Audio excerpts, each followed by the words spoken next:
Ano yung pakulo mong misis kita? Etching lang yon, pero pwede na rin. Ano-anong pwede? Hoy, Maria.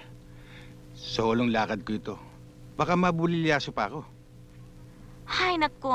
Ganito pala ang feeling na mag-honeymoon. Dalawa lang kayo. Walang mga tao, walang istorbo. Very romantic. Napakabongga. Ay! Nako! Ay, na sa atin, oh. Ang lapit lang, oh. Tingnan mo. Parang kahapon lamang, ano. Nandun ako sa harap ng simbahan at nandurukot. Hindi ba, Bugs? Oo, Mars. Mamili ka. Ihagis kitang papalabas ng pinto o ihulog kita dyan sa bintana. Mataas. Diyan na lang ako. Suplado. Para gusto ko lang nang makatulong eh. Napakasuplado mo namang mister. Makalis na nga.